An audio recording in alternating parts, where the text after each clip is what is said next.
don't be afraid to ask questions. If you see somebody who's alone and you think maybe feeling lonely, reach out to them and ask them how their day is going, what do they do during the day, and how you could help. Small things like, just maybe even taking your own pet over there and letting them play with your dog can really perk up their day.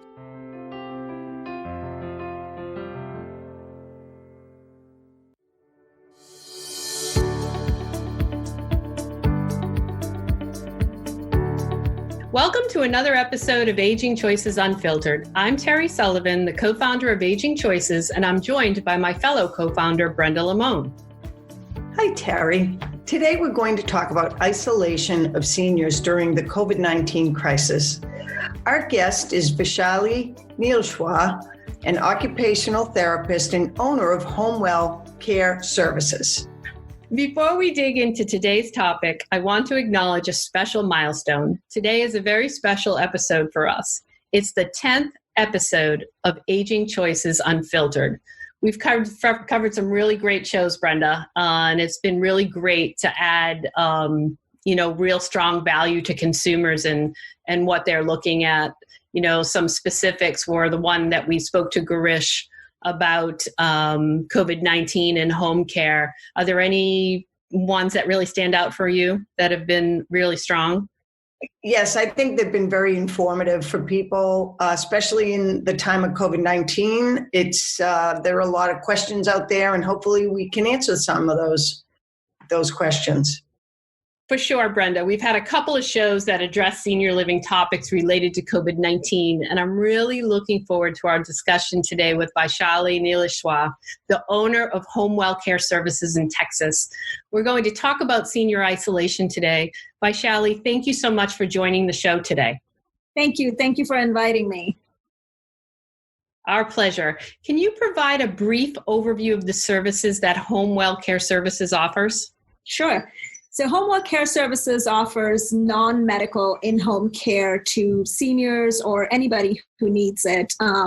We do the help with dressing, bathing, running errands, taking to doctor's appointments. But one of the most important things we do, I feel, is provide companionship to seniors. A lot of our seniors get lonely and they need that. Our clients get a complimentary home safety evaluation that assesses fall risk and their safety in the home. And we also look at their isolation and how lonely they are. The care plans that we have are all designed by an occupational therapist, which is me. And so our focus is a lot on the physical and mental well-being of our clients. Yeah, very often the priority is the physical well-being of patients or customers. But can you talk a little bit about the emotional impact that COVID-19 is having on seniors? I know firsthand with my folks that, they are isolated in their room, and it's really can be very emotional. Can you talk a little bit about what you're seeing? Sure. So isolation is basically being removed from a community, mentally and physically. But the isolation can be real or perceived. So since COVID-19 pandemic started, our seniors have really been isolated. They're either stuck at home or, as you mentioned, in facilities, they are not allowed to come out of their apartments. And the result is that they're feeling more and more isolated. Now, that's the physical, real isolation. But there's also a perceived part to it, because even though they're isolated, they could be reaching out to their loved ones and their friends via video conferencing or phone calls. But what happens is a lot of our seniors aren't aware of the options like Zoom calls or FaceTime. And even if they're aware, the technology is kind of intimidating. So they're not venturing out to do that. And they feel a little bit more lost and isolated as a result of that. Yeah, that makes a lot of sense. Yeah, I know my mother's a big iPad user, but I drew the line. I couldn't get her doing, she will do FaceTime. I will say she will do FaceTime, but It's usually I can just see the top of her head or but yeah, it does help though. It does help, but it's very challenging. I agree. Doing Zoom calls with our family back in India, and it's usually that, when our kids get on, they're like, Grandma, Grandpa, we can only see the top of your head. And they're like, well, how do I adjust this? What do I do? And it's intimidating for them. So. Yeah, I get on like 10 minutes before with my dad just to do a technical check-in first. That's required, yeah. So, that makes a lot of sense. So what are some of the signs that a senior is feeling isolation, or is, what should you look for? A lot of changes in patterns of sleep, increased fatigue, feelings of helplessness or hopelessness, things that they were able to do before, and all of a sudden they're saying, I can't do it. And there's just no physical reason for that, but it's just their feeling that they cannot do it.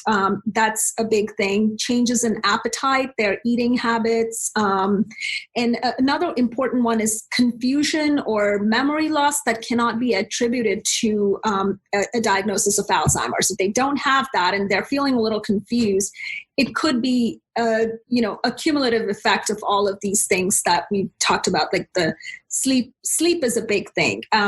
Not eating on time, the loss of appetite, and just feelings of worthlessness come in. There's just hopelessness, and I think it's a cumulative effect of all of that. So those are some of the most important signs.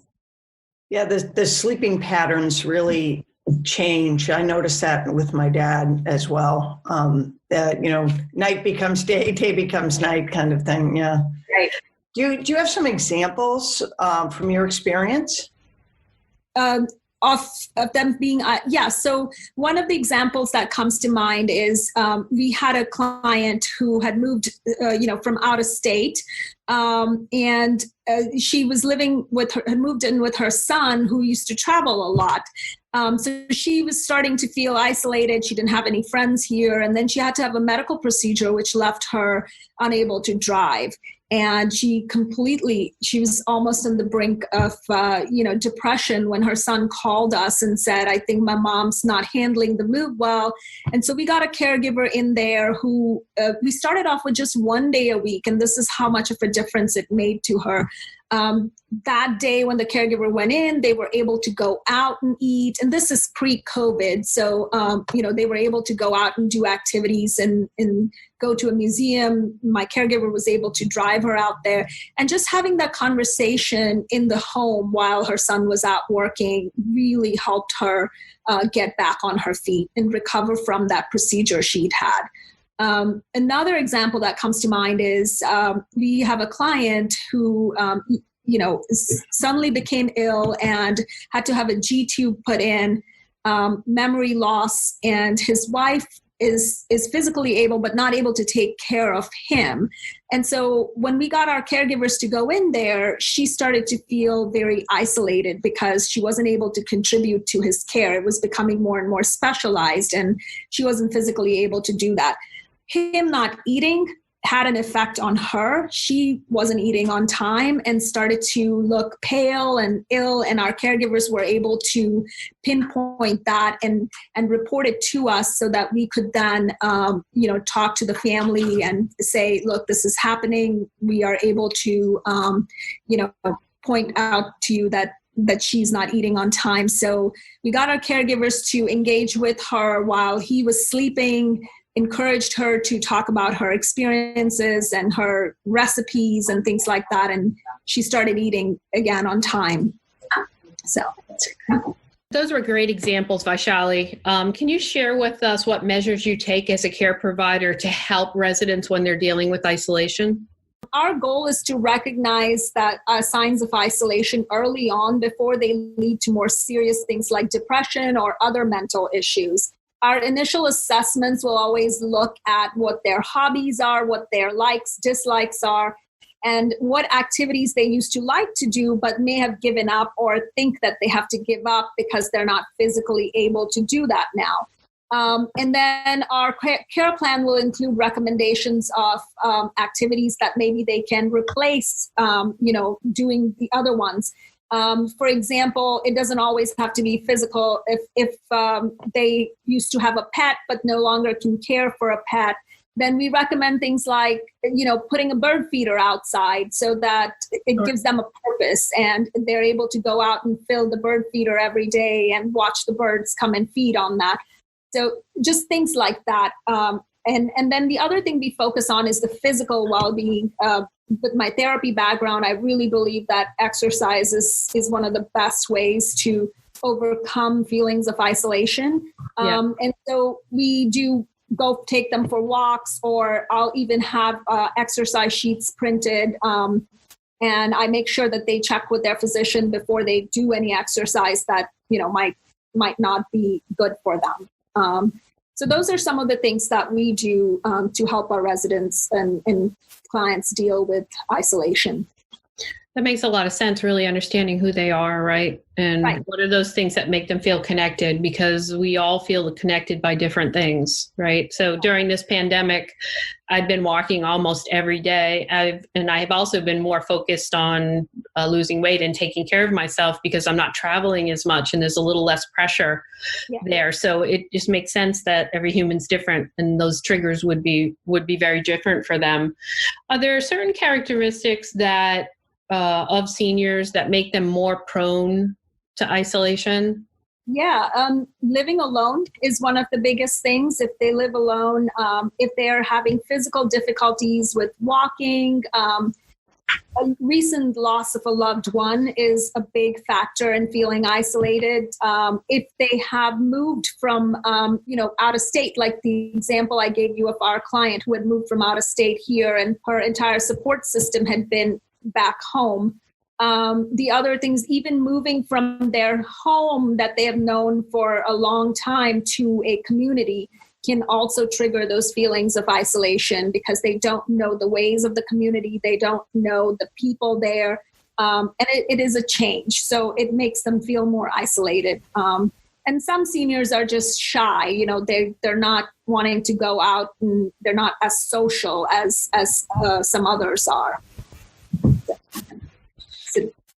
That makes sense. Brenda, I know that, like the moving from home to community or even moving closer to an adult child can be really challenging. Although you're moving closer to family because you want the support from the family or the family feels that they can care for you more if you're closer, still that's a huge change in daily routines, whether you move to a community or you move to home. So that makes a lot of sense, right, Bren? Yeah. And with COVID, I mean, no matter how close they are, there's still this feeling of isolation, even though you speak to them on the phone, and the inability to, give somebody a hug or just, be able to physically touch that person is really, has to impact, or I know for a fact has impacted, my family and my parents. So, yeah. Human beings, we're so in tune to touch. It could be just a touch on the hand or a hug. Yep. And that's something that I think we crave, and I would say I've missed it the most. Even though we're seeing some of our friends in social distancing, it's very odd to just be there in front of them and not give them a hug or. Yeah, exactly. And I see my two adult sons. It's kind of like, don't hug me, don't, So it's really, it's too bad. I told this story in one other podcast that we did, Naishali. My mother used to be a PTA and she worked with in a nursing home. And one of the first times I was ever introduced to a nursing home, she brought me into the room of a gentleman and she actually got and sat next to him in the bed and she grabbed his hand and literally he teared up. There was my Massachusetts accent. And she said to me, Terry, she goes, as we age, you take for granted, being touched or hugged with your children or holding your hands. Many older adults, they only get touched when they're being pricked or for a medical reason versus someone actually being there for them. And that really had a lot of impact on me with my mom. It made me really think about it, and I remember being with my grandmother one day in the car.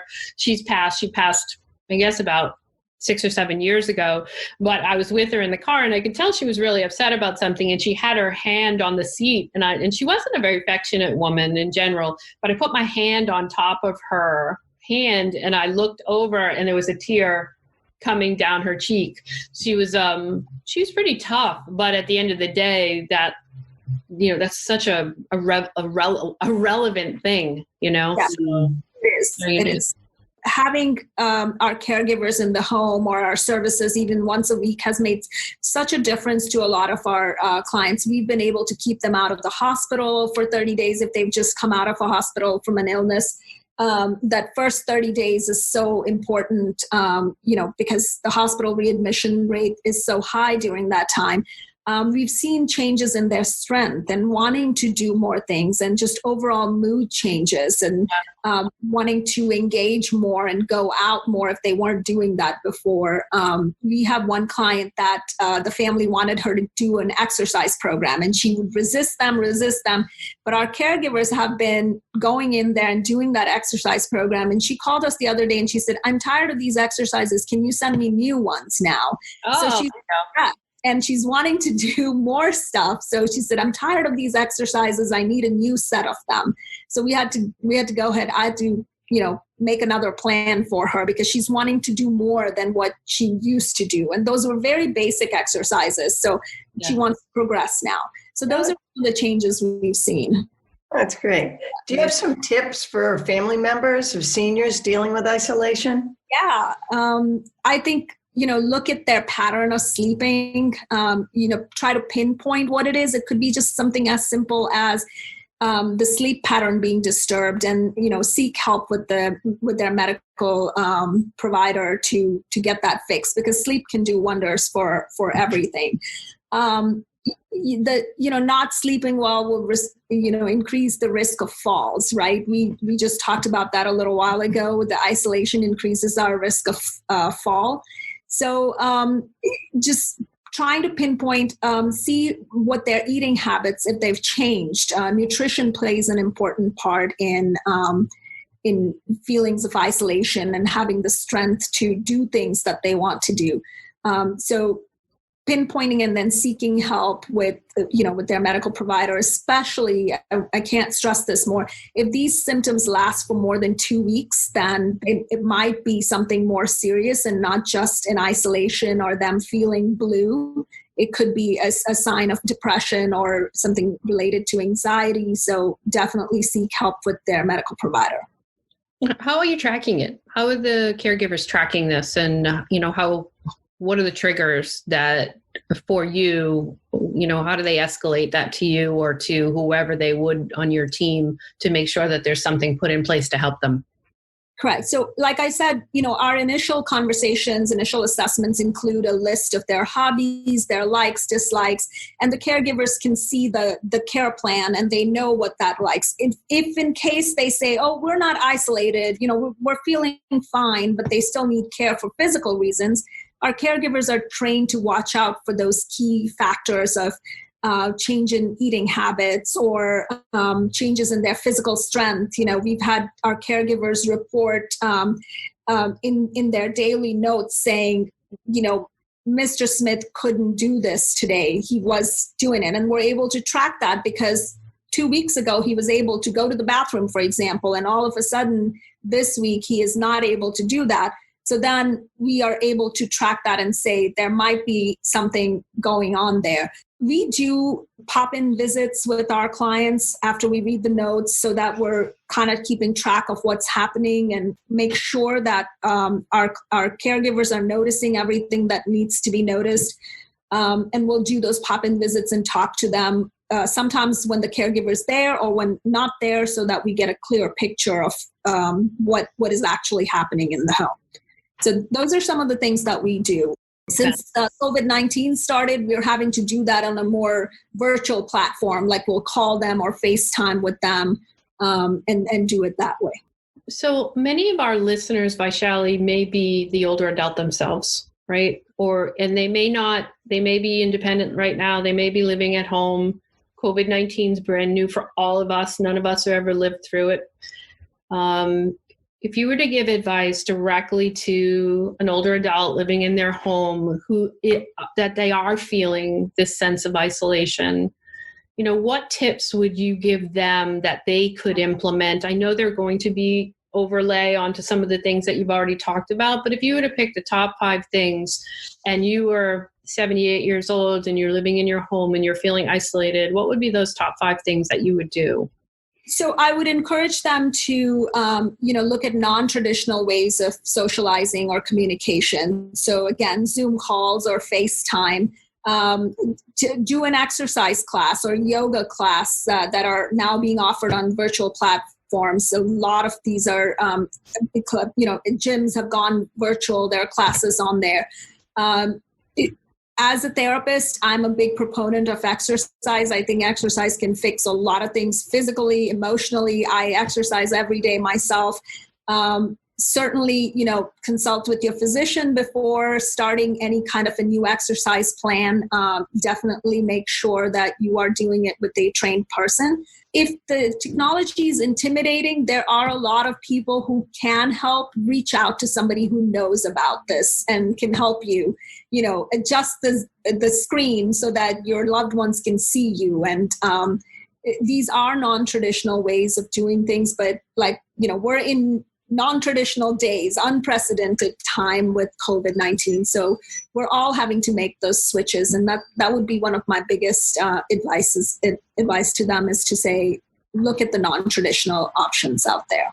Yeah. And I mean, if you're still really mobile, just taking a walk around the block can really change because I walk every day. I used to run, but now I just walk. I listen to podcasts because it's the only time I have for myself, and I can learn things and I can educate. I listen to Weight Loss Over 50 or, whatever it might be. I'm always trying to improve or think about it.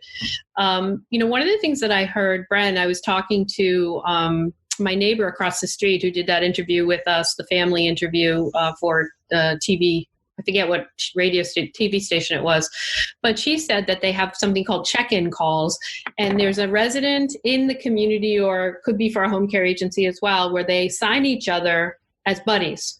And every morning at 9:00, Susan's father checks in with a woman that he's been buddied off with. So that is their check-in in the morning. They talk about their day, and at least it's a pre-scheduled, almost business-like meeting. Not business-like, but you know what I mean. It's like, and if one of them forgets, the other one calls and they remind each other. So I thought that was really another interesting way of helping connect people, even if they can't see each other. At least they're talking on the phone. They did that at my where my mom lives. They asked my mom to be a buddy. Did they? To call, yeah. I think that's great. I mean, to stay connected in, it's all a collective effort on what we need to do to try to help people. And we've been doing some Senior Living Good News podcasts, Vaishali, and there was one woman that we interviewed who got engaged, and then she was telling her grandfather through the window, holding up her ring. So, there's many ways that we can engage with people as long as we're doing it in a protective way. But, with COVID-19, I think what we're talking about today is going to be the biggest issue that comes out of COVID-19. I think that the isolation increasing, that people are not doing the physical activity as much. A simple thing like, going from your apartment down to the dining room to eat is exercise for some of our seniors. And they're not doing that right now because their meals are being delivered. So absolutely.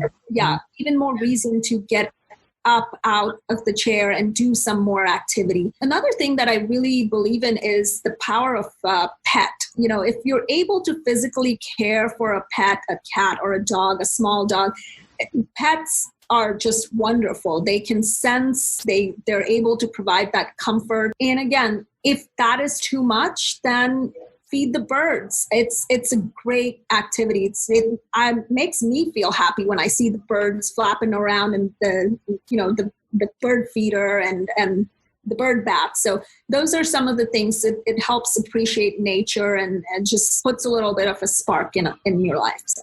That totally makes sense, right, Brian? I think the other thing that, and we take for granted very often, is simple vitamin D.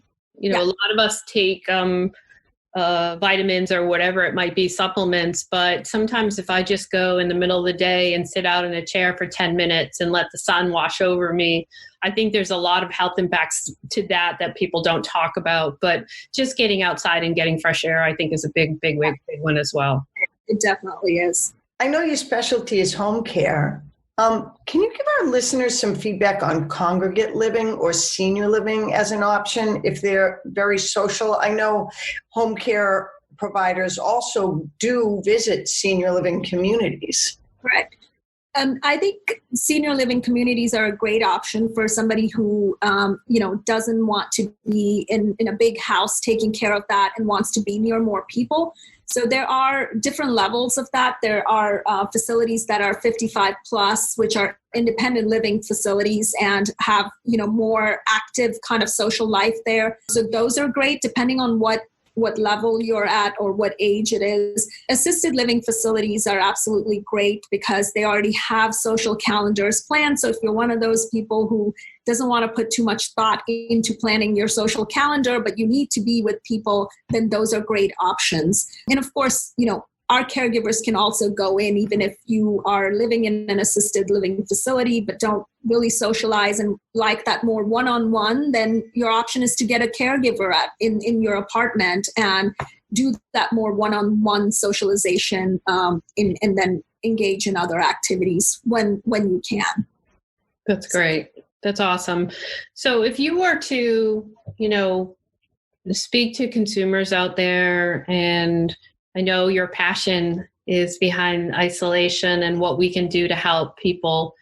In parting words, what would you like to share with our listeners out there on isolation and COVID-19? Feel free, whether it's your own experience or whatever you'd like to share, please feel free. I think don't be afraid to ask questions. If you see somebody who's alone and you think maybe feeling lonely, reach out to them and ask them how their day is going. What do they do during the day and how you could help. Small things like, just maybe even taking your own pet over there and letting them play with your dog can really perk up their day. Whenever I worked in facilities, we did pet therapy a lot where people would bring their pets in and do that. And we saw the difference in the residents, remarkable change, even within that hour and that day. And they're looking forward to these pets coming in. So these are little things that you can do. If you have a neighbor who's living alone, ask them to go for a walk with you, just take them down the street. That little bit of exercise would really help somebody who is not doing that on a regular basis. So those are some of the things we can do to help our neighbors and our seniors in the community. Well, I got chills when you said that, because if you just take a couple of minutes, It doesn't take a lot just to ask a couple of questions and check in with someone. Right. My boys are 15 and 13, and Tommy goes over next door and checks in with Penny. She lost her husband last year. So it's the little things, if you could just be aware of what's going on around you. When we were at the last conference, do you remember, were you sitting with me when that pet therapy dog came up and leaned against me? Yes, I remember that. They had overtime. Actually, it was in San Antonio. Yeah, it was like a poodle, a large, oversized poodle, and it came over to me out of nowhere. And I was sitting, and it leaned up against me. And the handler or owner, I don't know what the language is, right? But he came over, and or was it she? I can't even remember now. Oh no. I can't remember. But she or he said, "Oh, well, she senses stress, and you were stressed." I was stressed. That maybe you need to." The dog picked up on it. I remember that. Yeah. Yeah, and that person said, "Well, she'll leave when she's ready." It's like, no problem. I love dogs. So we had to pry the dog off of Terry. I'm just kidding. Yeah, I probably should have came home with me on the plane. But anyway, you're so right. Pets can make such a difference in people's lives. It does in our lives too. I mean, we have cats. I'm really a dog person, but we have cats because I travel so much, or we like to ski and we don't want to leave a dog by itself. But my kids have so attach themselves to the cats, and you can just see that they find so much right out of it, so it makes a lot of sense. Well, thank you for joining us today. Very important topic. I can't stress enough that I think we all talk about the things that are going to come out of COVID-19. And there was already an epidemic of the elderly being isolated, but now it's going to be even that much more poignant. And we're going to have some work to do to make sure that they're okay, I think all of us have a responsibility to reach out to at least one person and say, can we help? It could be as simple as eating their cupcakes that they make at home, or like breakfast muffins or whatever. There are a lot of women who love to cook and haven't been able to cook for people. And if they offer you food, take it. It's lovely to, make them feel good. So, and that gives them that chance to get up and exercise and do it. So, adopt a senior, adopt somebody and help them out. Thank you, Vaishali. Thank you for what you do. And thank you for joining our podcast today. Thank you, Terry. Thank you, Brenda, for having me. That's it for this week. Don't forget to follow us on Facebook and Instagram at Aging Choices and Twitter at My Aging Choices. And check out the Choice Wizard for personalized recommendations for senior living and home care options for you or a loved one. Thank you for listening.